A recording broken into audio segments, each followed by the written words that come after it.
Graça e paz. Mais um estudo da Palavra de Deus, livro de Apocalipse.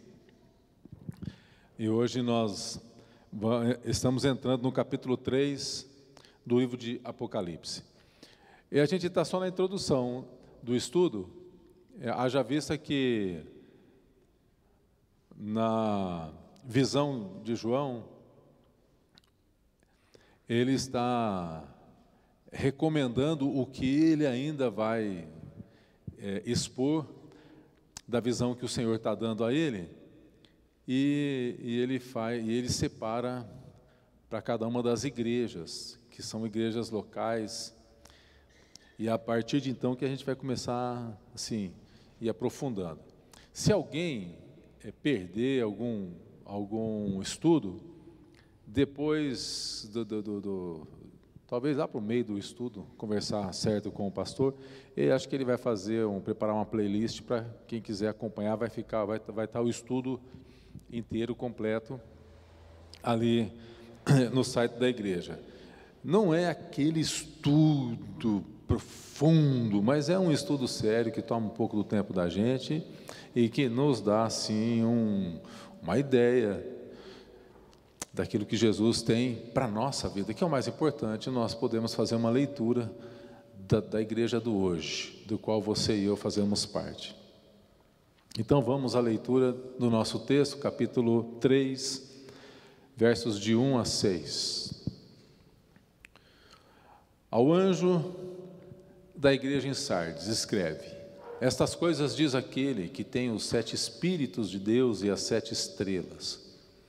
Conheço as tuas obras, que tens nome de quem vives e está morto. Sê vigilante e consolida o resto que estava para morrer, porque não tenho achado íntegras as tuas obras na presença do meu Deus. Lembra-te, pois, do que tens recebido e ouvido, guarda-o e arrepende-te. Eu acho que está um pouquinho alto, não está alto muito alto? Tá bom assim? Tudo bem. Porquanto, se não vigiares, virei como ladrão, e não conhecerás de modo algum em que hora virei contra ti. Tens, contudo, em Sardes, umas poucas pessoas que não contaminaram as suas vestiduras e andarão de branco junto comigo, pois são dignas. O vencedor será assim vestido de vestiduras brancas. De modo nenhum apagarei o seu nome do livro da vida. Pelo contrário, confessarei o seu nome diante de meu Pai e diante dos seus anjos. Quem tem ouvidos, ouça o que o Espírito diz às igrejas. Senhor, nós te louvamos, ó Deus, mais uma vez pela tua palavra, por esse tempo de estudo, e nós pedimos que o Senhor nos dê o espírito de sabedoria, discernimento, para que nós possamos, ó Deus, reter aquilo que é bom para as nossas vidas, para a igreja do hoje, da qual nós fazemos parte. Nós oramos em nome de Jesus. Amém. Graças a Deus. Esse versículo chave aqui, versículo 3. Lembra-te, pois, do que tens recebido e guarda-o, arrependa-te, porquanto se não vigiares, virei como ladrão. O alvo da nossa lição é para que a gente seja minimamente capacitado a fazermos um diagnóstico do nosso real estado espiritual. Que você possa fazer isso e que nós possamos, né? E por acaso, se nós estamos correndo o risco de ser acometido de morte espiritual, como Jesus fala a essa igreja aqui, se há necessidade de que sejamos corrigidos na nossa vida com Deus, na nossa caminhada cristã. Então, as 7 igrejas para a qual as cartas do Apocalipse foi enviada separadamente, cada uma delas com a sua exortação, com a palavra de Jesus especificamente, revela que se trata de igrejas literais, igrejas locais. E isso revela um aspecto histórico. Essas igrejas estão lá, ruínas lá na região da Turquia, elas estão todas lá. No entanto, Champlin, ele aponta o que muitos comentaristas entendem, esse aspecto que existe também uma expressão profética, que faz referência a essas 7 igrejas, símbolos proféticos da história eclesiástica, né? Aspectos que exemplificam características de condições espirituais que existirão em toda e qualquer época eclesiástica. Seriam assim, situações em que todas as igrejas em todo o tempo passarão, características de igrejas que estão no mundo. E Champlin, ele diz que não poucos comentaristas, profeticamente falando, porque a palavra de Deus fala de uma realidade local, existencial, mas ela aponta também para um futuro sempre assim. Então, profeticamente falando, a sugestão, supõe-se que Sardes, ele representa a época da Reforma Protestante, que seria um novo começo. Mas, infelizmente, ele vai dizer que uma avaliação assim, realista diz que isso seria um exagero se dermos a essa reforma esse aspecto do renovo espiritual. E ele explica, na época representada pela igreja de Sardes, apesar de haver a reputação externa de renovação, o que transparece aqui é uma decadência interna da carnalidade da igreja. Então veja, e aí ele tem alguns apontamentos que eu quero ler para você. Nos séculos 15 e 16, o mundo foi despertado pela Renascença, o que levou, os homens a pensarem por si mesmos, rejeitando aquele poder maciço das instituições, a fim de seguirem agora pela sua individualidade. A invenção da imprensa a partir do ano de 1450, ela acabou oferecendo, dando, em primeiro lugar, a Bíblia em latim e mais tarde o Novo Testamento em grego. Erasmo de Roterdã, ele preparou o primeiro Novo Testamento grego impresso no início do século XVI, sendo assim então provida a base para a tradução do Novo Testamento para vários outros idiomas modernos. Ou seja, o que existia muito na época era o quê? Era a tradição, era a cultura que a igreja ia pondo, ia falando, e quem que vai discordar de um clérigo e tudo mais. E vigorou 1400 anos, muito a tradição da igreja, o que a igreja dizia por tradição. E vamos pensar aqui que até esse momento nós tínhamos a Igreja Católica Romana, que era a maior denominação, não era só ela. Nós tínhamos a Igreja Copta, nós tínhamos a Igreja Ortodoxa, nós já tínhamos a Igreja Anglicana lá, depois do quarto século.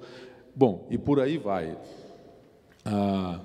Então, veja, o novo interesse na Bíblia e na santidade pessoal levou homens como os pré-reformistas, Zwinglio, John Hus, e depois Lutero, Calvino, Zwinglio, esses homens a buscar uma santidade pessoal através da palavra da vida, da palavra viva da Bíblia, e eles começaram a compreender. Então aí vem a influência desses homens. A influência de Lutero, ela acaba se propagando por toda a Alemanha e pelos países escandinavos todos ali. A influência de Calvino, então, tornou-se, com o tempo, acabou sendo sentida de forma mais ampla, porque as igrejas reformadas que surgem na França, na Alemanha, na Itália, na Holanda, na Inglaterra, na Escócia, através desse homem, cerca de 2.150 igrejas reformadas foram organizadas, recebendo diretamente de Calvino os pregadores. A igreja, ela eclodiu com a Bíblia a palavra de Deus na língua do povo. Porém, quando a poeira... Aí esse é o que o comentário de Champlin faz sobre essa introdução profeticamente falando sobre a igreja de Sardes, né? Porém, quando a poeira assentou e a Contra-Reforma fez sentir os seus efeitos, as vantagens espirituais obtidas eram mais ilusórias do que reais. É o que os reformadores traziam consigo, isso porque os reformadores traziam consigo os seus antigos preconceitos, ódios, intolerância, e com grande frequência governava a igreja com mão pesada, com mão ditatorial, não mais leve do que a mão de Roma fazia, da igreja romana fazia. Então, o resultado disso é que as igrejas reformadas não demoraram a dividir-se em muitas denominações. Está entendendo um pouquinho da história das denominações? Por que existe um monte de denominação? Então, esse foi o resultado. As igrejas não demoraram tanto em dividir-se por várias questões de poder e etc. e tudo mais, em muitas denominações, e assim a renovação prometida à igreja acabou se desintegrando, produzindo uma renovação sendo reduzida a quase a nada aquele momento. Ao mesmo tempo em que a cristandade ficou dividida em muitos campos armados, todos se armando. A renovação, por ter falhado em sua tentativa de purificar a igreja, resultou numa ortodoxia morta. E esse é o comentário que Champlin traz sobre a igreja de Sardes. Assim, então, a reforma protestante ficou famosa entre os homens como dotada de vida nova, mas o olhar penetrante de Cristo viu nessa suposta vida o antigo amortecimento espiritual. Um historiador, A.J.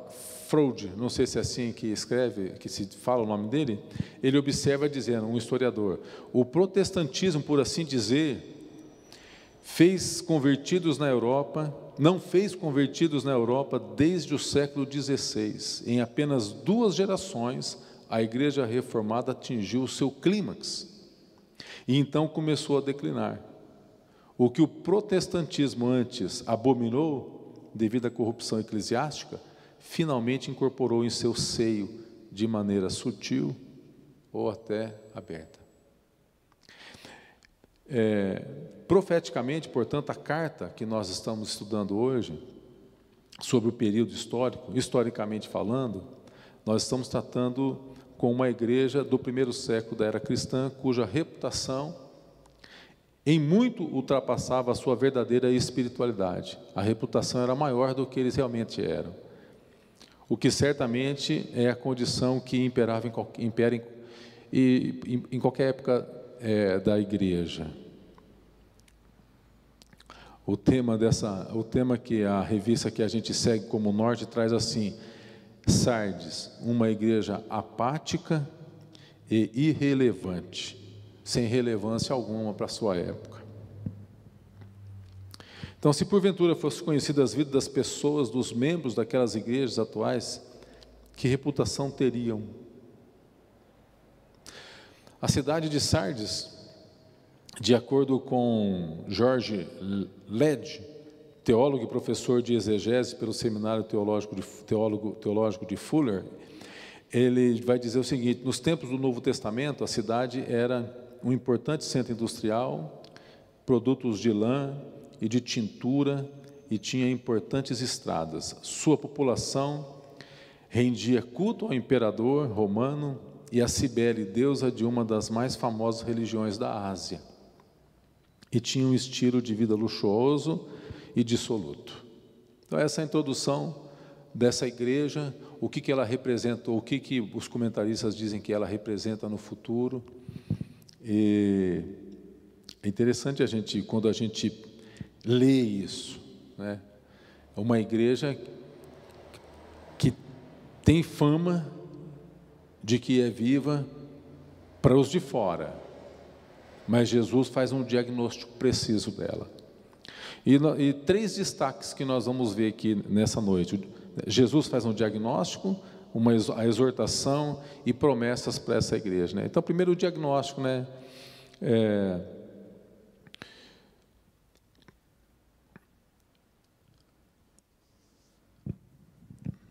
Verso 1: conheço as tuas obras, tem nomes de que vive e está morto, ser vigilante, consolido o restante que estavam para morrer.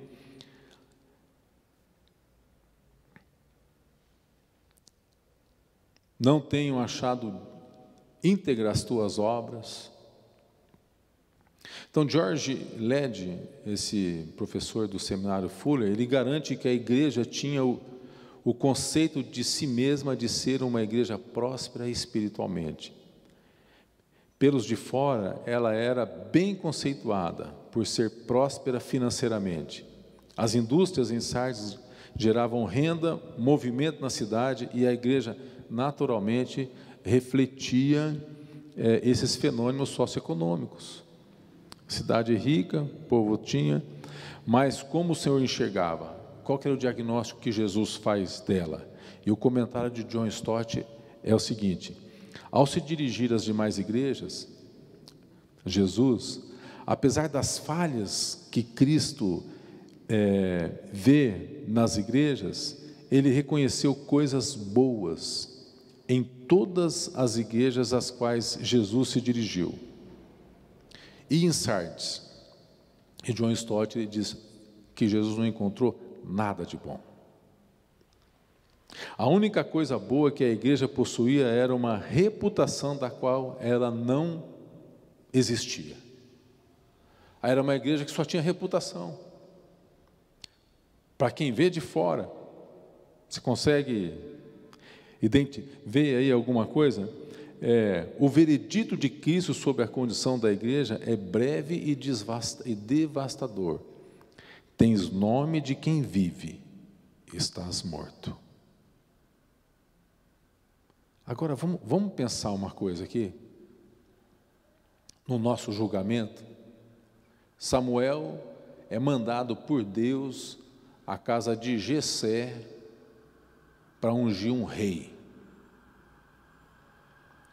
E quando os filhos de Jessé se apresentam, Samuel logo se precipita e diz: é esse. É o julgamento da carne, é o julgamento do homem. E Deus diz: Samuel, eu não vejo como o homem vê. E muitas vezes nós olhamos para movimentos e estamos pensando: olha, lá está uma igreja que vive. Lá é onde a coisa está acontecendo. E nosso julgamento, muitas vezes, são julgamentos equivocados, porque nós não temos a visão de Cristo. Jesus é quem de fato vê, aquele que tem, como vimos no último estudo, os olhos como de fogo. Ele perscruta e sonda todas as coisas. Então veja, John Stott, ele diz o seguinte: não devemos nos enganar acerca de Sardes. Ela não é o que o mundo chamaria de morta. Talvez ela seja considerada viva e até mesmo pelas suas igrejas irmãs. Ou seja, todos a reputavam como uma igreja, inclusive uma igreja florescente, ativa, frutífera, bem-sucedida. Todos a reputavam, menos com a exceção de Cristo, que tinha o real diagnóstico daquela igreja. A Bíblia de aplicação pessoal diz: o problema que existia na igreja de Sardes não era heresia, era morte espiritual. Apesar de sua reputação ser de uma cidade muito ativa, Sardes estava infestada pelo pecado, suas obras eram más e suas roupas estavam contaminadas. E aí o Senhor vai dizer: crentes mortos, crentes quase mortos e crentes vivos. O que ele fala dos crentes mortos na igreja? Vocês estão mortos, têm fama de que vivem, mas estão mortos. O primeiro diagnóstico: conheço as tuas obras, vocês estão mortos. Confronta com a maioria dos crentes, a maioria, não todos, a maioria. Eles estão dormentes, entorpecidos, sonolentos, frios, apáticos, acomodados, despreocupados, insensíveis, letárgicos e sem relevância. A maioria da igreja estava assim. Champliss chama a atenção para um fato mais assustador. A tradução literal, quando há mortos, a tradução literal, que é a ideia do grego, a igreja morrera e ninguém ao menos havia notado. Ninguém havia notado.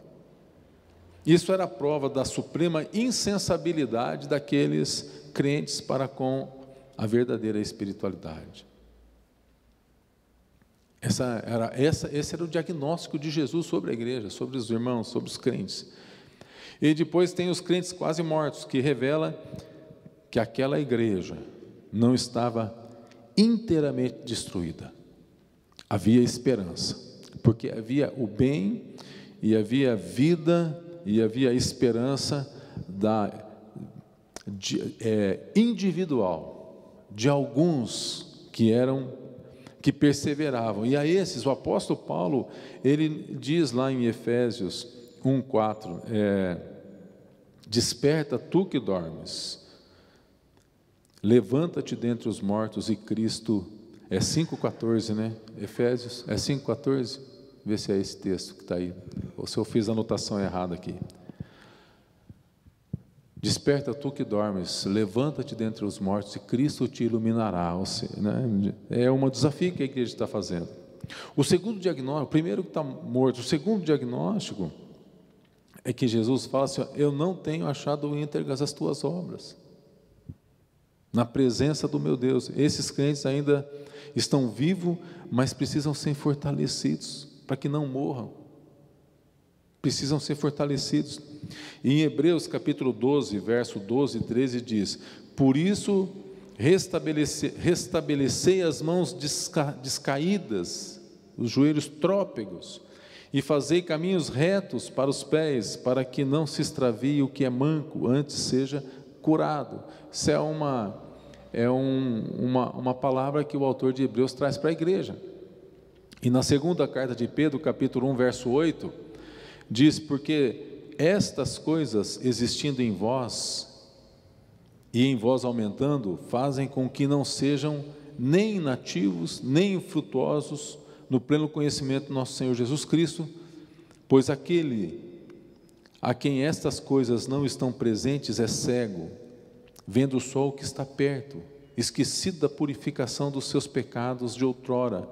Por isso, irmãos, procurai com diligência cada vez maior confirmar a vossa vocação e eleição, porquanto, procedendo assim, não tropeçareis em tempo algum.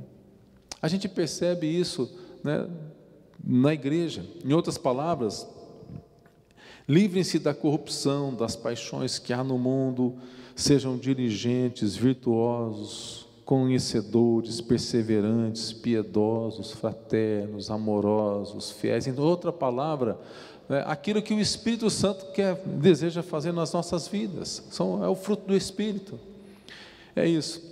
E tinha os crentes vivos, né? Tens contudo, verso 4, tens contudo em Sardes umas poucas pessoas que não contaminaram as suas vestiduras e andarão junto comigo. Isso mostra que havia um bem individual, havia o cultivo e o crescimento espiritual, bondade pessoal de algumas pessoas que não saíram da igreja, que não foram fundar um outro ministério, que não dividiram, mas que estavam perseverando ali, mas tudo aquilo precisava ser renovado, precisava de renovação.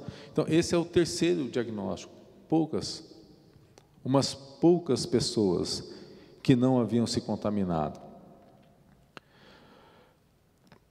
Havia uma minoria de crentes que não comprometeu a sua fé, que não havia comprometido com aquele ambiente pagão, mundano, e que permaneceram fiéis em Cristo. E esses crentes eram operosos, eles permaneciam leais a Jesus. E o apóstolo Paulo, ele louva esse tipo de conduta. Lá na sua carta, 1 Tessalonicenses 1, capítulo 1, verso 2, ele diz: damos sempre graças por Deus a todos vós, mencionando-vos nas nossas orações, sem cessar, reconhecendo-nos diante do nosso Deus e Pai, da operosidade da vossa fé, da abnegação do vosso amor, da firmeza da vossa esperança no nosso Senhor Jesus, que é o que o Senhor faz, que nós devemos perseverar até o fim. Então veja, a nossa revista aqui termina com uma nota, ela conclui esse primeiro ponto com uma nota explicativa, dizendo que existem dois tipos de morte espiritual. Primeiro, um tipo de morte espiritual é a condição em que se encontram os ímpios, mortos espiritualmente. Eles estão mortos em seus delitos e pecados, como diz a palavra de Deus lá na carta de Paulo aos Efésios. E o outro tipo de morte espiritual é a condição infrutífera, inoperante, que muitos regenerados que aceitaram a fé se tornaram. Lembra da parábola da figueira infrutífera? Ela é uma figueira, tem nome de figueira, tem folha de figueira, mas se tornou infrutífera. Então, essa aplicação para as nossas vidas hoje. Corremos o risco de sermos acometidos de morte espiritual, de algum tipo desse tipo de morte, de nos tornarmos infrutíferos. E caso a gente chegue nessa condição de espiritualmente, nós precisamos nos levantar urgentemente. Como diz o apóstolo Paulo: levanta-te tu que dormes, né? Cristo te esclarecerá. Podemos estar quase mortos, ou se estamos vivos, precisamos nos fortalecer no Senhor. O segundo ponto, primeiro o diagnóstico que Jesus fala, né? Ele mostra. E o segundo é a exortação, que nós vamos demorar um pouquinho mais aqui na exortação, porque aí o terceiro ponto é um terceiro ponto já quase conclusivo. A exortação, a partir do verso 2, diz assim: sê vigilante, consolida o resto, Jesus está exortando a igreja, consolida o resto que estava para morrer, porque não tenho achado entre as tuas obras na presença do meu Deus. Verso 3, lembra-te do que tem recebido e ouvido, guarda-o, arrependa-te. Porquanto se não vigiares, virei como ladrão, e não conhecerás de modo algum em que hora virei contra ti. Algumas palavras importantes aqui, vigia, ser vigilante, consolida, importante da consolidação da nossa fé, do nosso conhecimento, e permitindo que Deus ele conclua essa obra em nossas vidas, né? Lembra-te.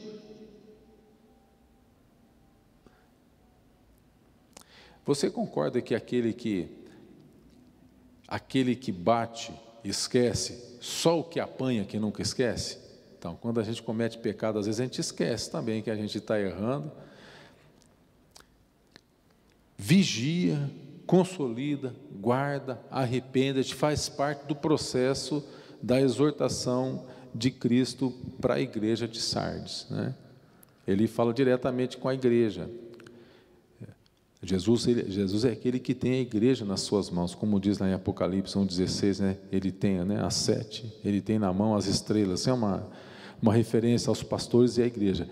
Embora os crentes vivessem uma situação de profundo comodismo espiritual e de profunda apatia, embora não tivesse um andar piedoso e não estivessem vivendo no poder do Espírito, Jesus Cristo, aquele que detém a sua igreja, que tem os 7 Espíritos de Deus, que é a plenitude do Espírito Santo, para dar aos crentes aquilo que eles precisam. Mas para isso o Espírito não pode ser apagado. Não podemos apagar o Espírito Santo. E a palavra de Deus, ela diz lá, e o Espírito Santo pode ser apagado? Ele pode. nós podemos fazer isso com o Espírito Santo? Primeira de Tessalonicenses, capítulo 5, 18 e 19. Em tudo dai graças, porque esta é a vontade de Deus em Cristo Jesus para convosco. Não apagueis o Espírito. O que um verso tem a ver com o outro, será, hein? Porque diz em tudo dai graças. Em tudo dai graças. E muitas vezes o que nós fazemos é, em tudo nós acabamos encontrando um motivo para não estarmos satisfeitos, para reclamar, para murmurar. E a gente percebe lá no deserto que a murmuração do povo, a insatisfação do povo, fez com que aquele povo todo ficassem prostrados no deserto, não entrasse na promessa de Deus. A gente sabe que aquele povo está tipificando a nossa entrada, a nossa caminhada no reino, e o Senhor, Ele pede que não haja murmuração, que nós demos graça em tudo. Está acontecendo, como o apóstolo Paulo diz na sua carta aos Romanos, né? Tudo coopera para o bem, todas as coisas vão cooperar.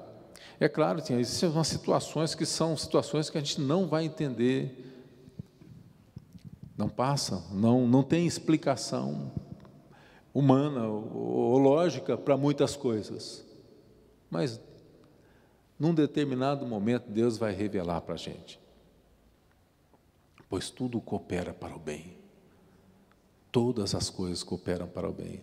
E por isso em tudo dai graça. Isso é um desafio para as nossas vidas, é um desafio para mim, é um desafio para o ser humano. Mas é pela fé, andamos pela fé, vivemos pela fé, dependemos do Espírito Santo, é Ele quem faz essa obra. E aqui o interessante é que aqui fala que nós devemos nos lembrar, arrepender, confessar, guardar. E essa deve ser uma prática diária. E nós entendemos, principalmente, a pessoa que não nasce no contexto da fé e que vem para Cristo, ele tem, pelo menos nos seus primeiros anos, ele tem isso muito vívido na sua vida, até que ele consiga uma caminhada mais longa, e parece que a gente acaba entrando numa rotina, num automático, que a gente faz as coisas, muitas vezes a gente fala, sem o sentimento, sem exprimir aquilo que de fato a gente está sentindo. Eu sei que existe o lado que quando a gente entra no corpo de Cristo e começa a fazer parte da Irmandade, existe primeiro aquele lado acanhado da gente, e depois existe aquele lado de liberdade. Eu sei que a gente pode confundir isso, e não significa que não exista santidade, que não existe piedade, mas nós precisamos pesar isso na balança, porque é o que está em jogo, é o que está em jogo aqui, não é? Cristo conhece a igreja. Não adianta a igreja ser reconhecida pela sociedade como uma igreja vigorosa, como uma igreja efervescente, como uma igreja gigante, uma igreja que faz. E a gente, o ser humano, nós nos levamos por aquilo, pela vista, pela propaganda, não é assim? Afinal de contas, a gente muda o nosso estilo de roupa. Por quê? Porque a gente vê lá, está mais bonito assim, vamos fazer assim. Nas igrejas hoje, a gente percebe um esvaziamento do mobiliário litúrgico, um esvaziamento disso hoje nas igrejas. Tudo isso tem a ver talvez com modismo, ou seja, não adianta a igreja ser reconhecida pela sociedade como cheio de obras, com boa relevância no meio social, a igreja nominalmente falando, mas aos olhos do Senhor, sermos como essa igreja de Sardes, uma igreja que não tinha espiritual, ela não tinha nenhuma relevância para a vida espiritual das pessoas que congregavam. Mas apesar disso, Jesus ama a igreja. A exortação de Jesus é porque Ele cuida da igreja, e Ele quer reverter o quadro dessa igreja, e Ele diz, sê vigilante, consolida o restante que estava para morrer, vou dar vida, vou soprar o sopro de vida, consolida. A ordem aqui é uma vigília, que uma vigília fosse instituída para que a sua condição fosse reconhecida, evitando o amortecimento geral da igreja, e que o candeeiro fosse movido do seu lugar. Lede diz que 2 vezes a cidade de Sardes havia sido tomada por falta de vigilância. E é interessante que os comentaristas, quando eles vão descrever essa cidade era praticamente intransponível. Ela era construída em cima de uma montanha, que era muito difícil, só tinha uma entrada.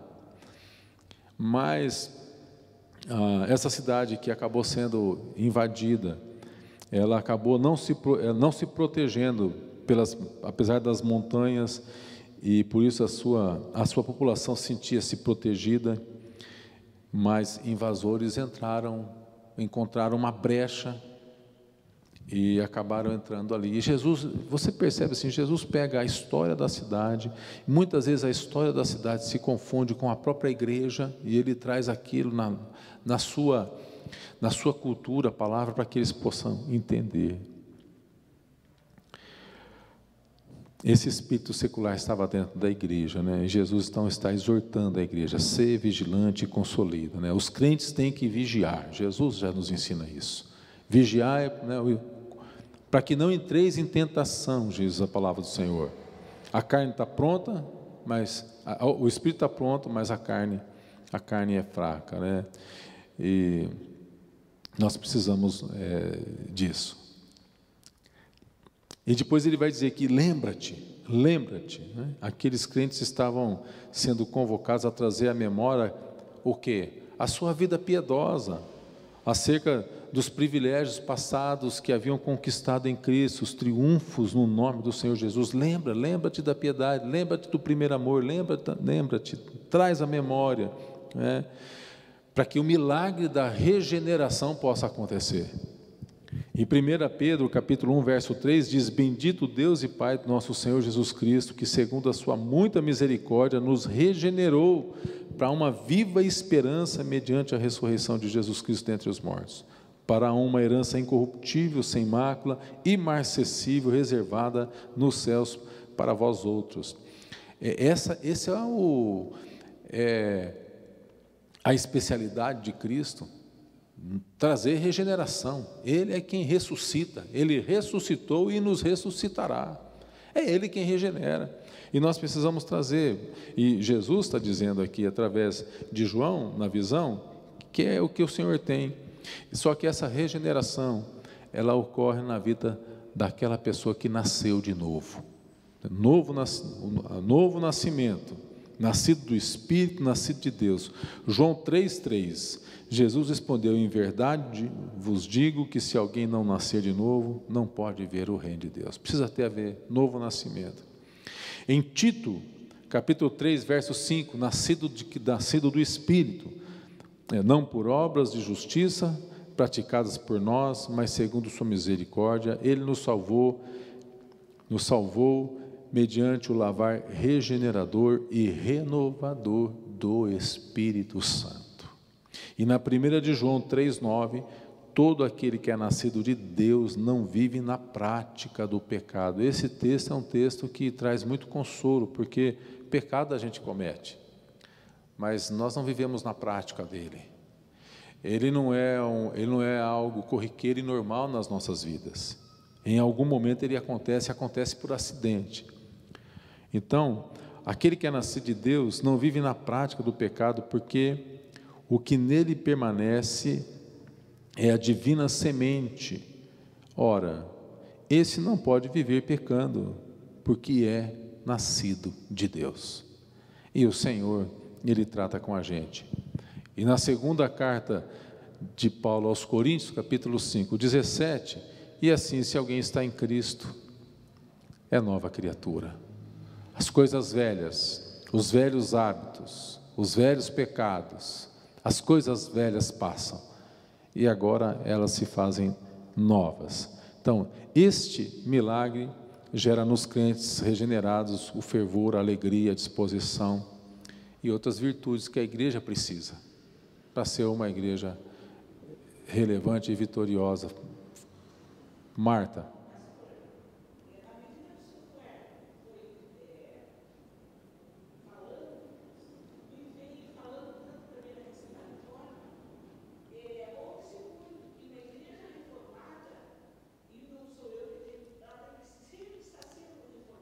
Então, a Marta, ela está comentando que esse é um lema da própria igreja. A igreja reformada sempre se reformando. A igreja precisa estar sempre voltando. E como que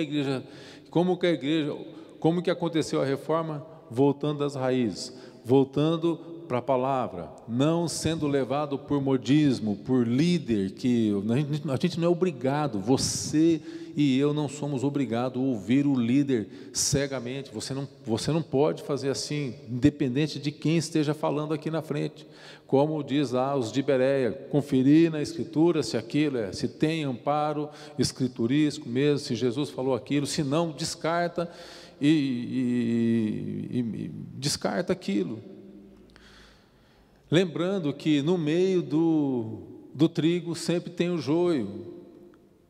E quando fala de joio, a gente pensa, pode vir na cabeça da gente, membro só que é joio. Não, tem pastor joio também.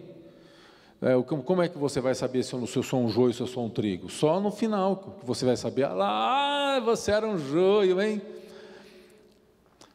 Então a gente não sabe, nós não podemos. Nós temos que conferir o que a palavra de Deus diz e ficar somente com a palavra.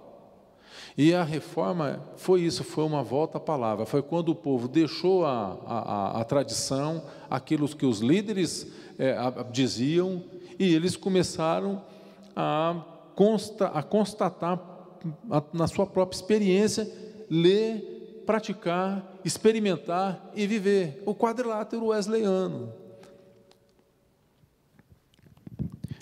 E a terceira exortação é: guarda o que tens. Guarda o que tens. Essa é a terceira exortação de Cristo. Os cristãos têm que manter internamente aquilo que receberam, aquilo que ouviram, para que a obra seja completada. Retém aquilo que retém o que é bom, né? Paulo diz isso, né? Julgai todas as coisas. Isso que nós estamos falando, Paulo diz aqui, 1 Tessalonicenses 5, 21 e 22.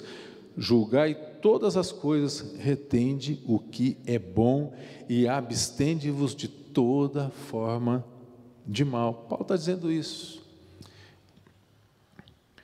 Arrependa-te, né?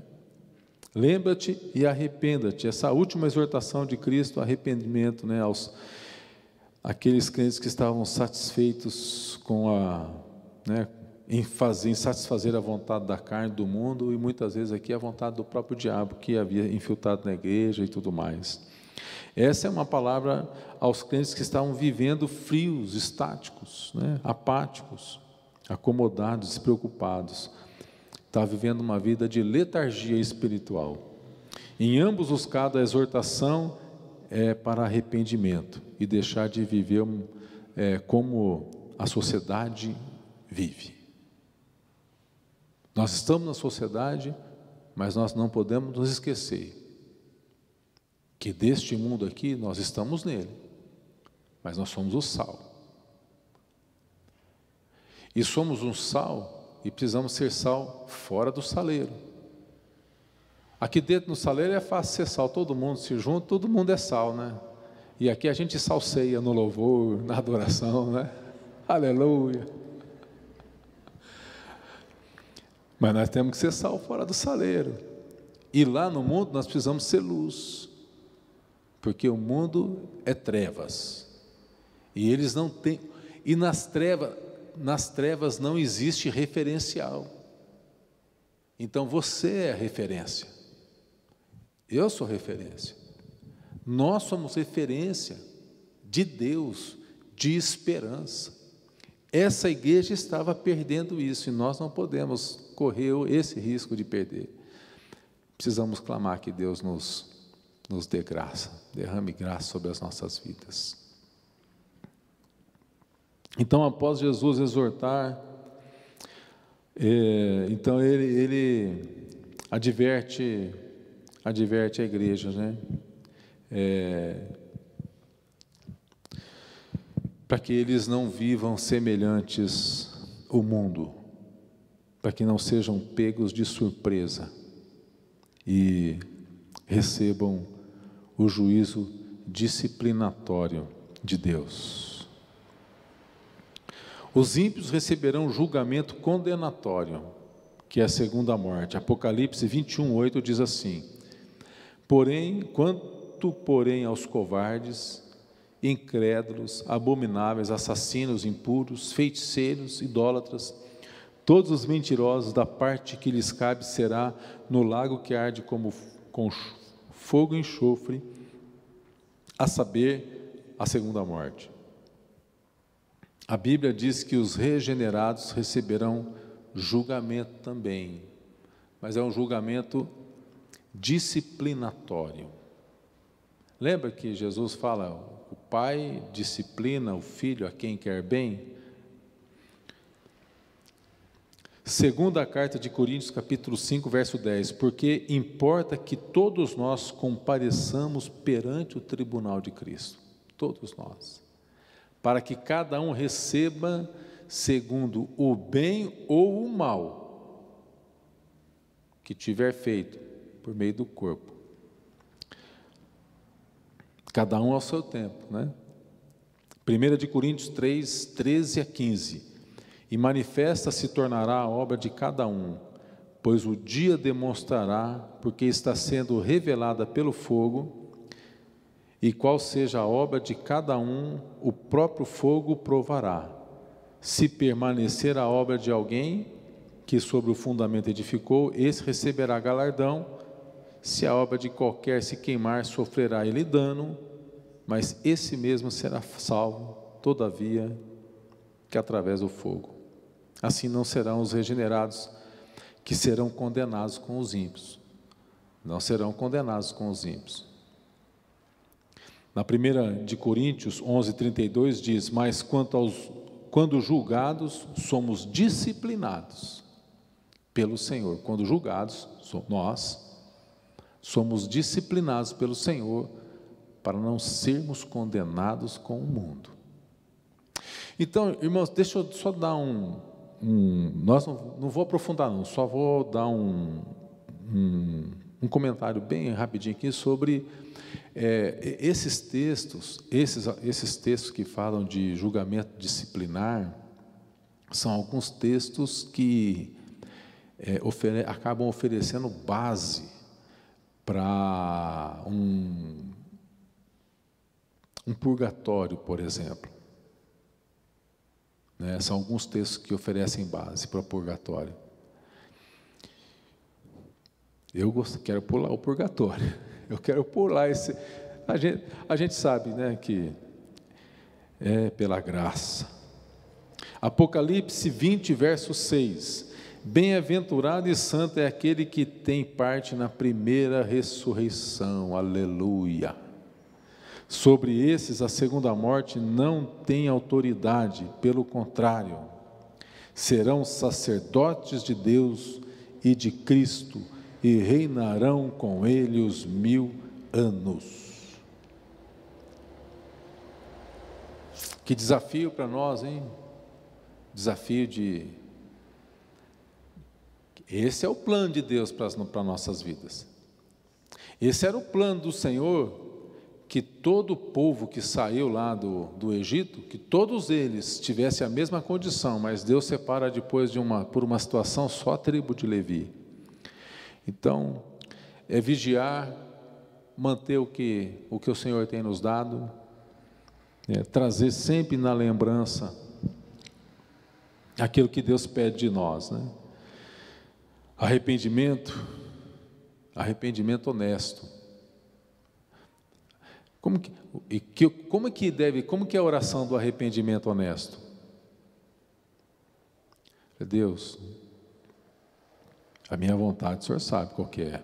Minha vontade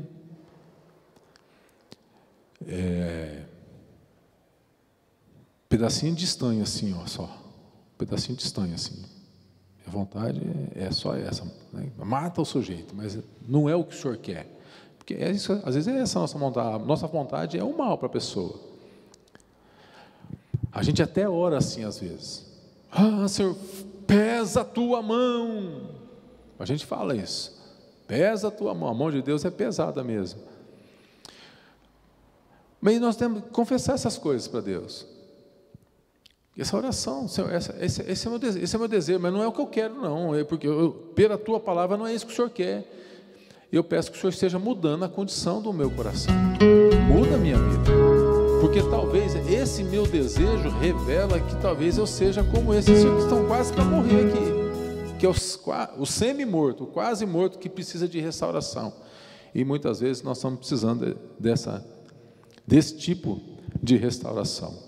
E concluindo a promessa que o Senhor faz, que já estamos entrando então na conclusão: tens contudo umas poucas pessoas que não se contaminaram as suas vestiduras e andarão de branco junto comigo. O vencedor será vestido de vestidura branca, de modo nenhum apagaria o seu nome do livro da vida, pelo contrário, confessarei o seu nome diante de meu Pai e diante dos seus anjos. Aqui estão as promessas aos vencedores.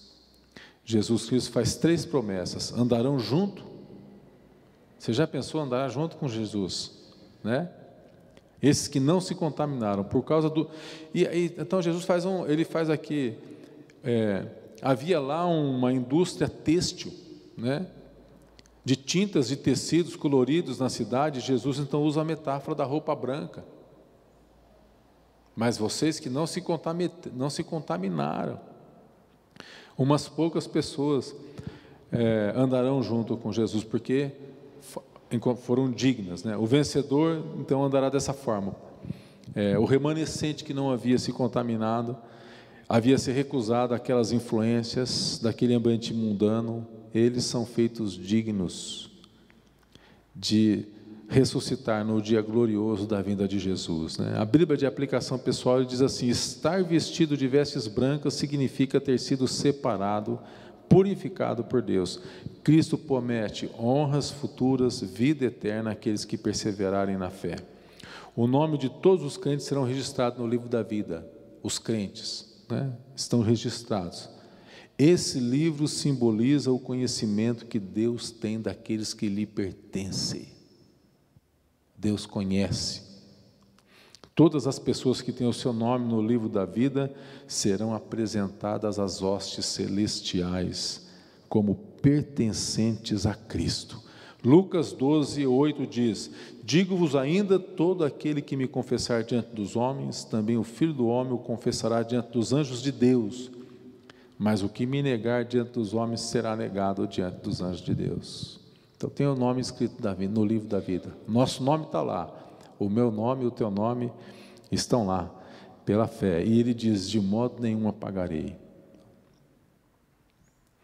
Confessarei o nome perante os anjos. Seremos apresentados com honra. Esse é o que? O cafezinho já acabou? A água? Mas agora já acabamos mesmo. Eu sei que já ficou seca a palavra, né? Obrigado, meu irmão. Nós vamos ter um tempo de oração aqui. Os crentes que não negaram a fé, que não trocaram Jesus pelos encantos da carne, do mundo, do diabo, receberam essas promessas especiais aqui. Vamos nos apegar à promessa que o Senhor tem para as nossas vidas. Vamos ter esse tempo de oração. A realidade da igreja de Sardes, talvez a gente perceba essa realidade no nosso meio hoje, né? que tem fama de que vive, mas que não está vivendo. O Senhor nos chama para um tempo de renovo, de lembrança, de oração, de consagração.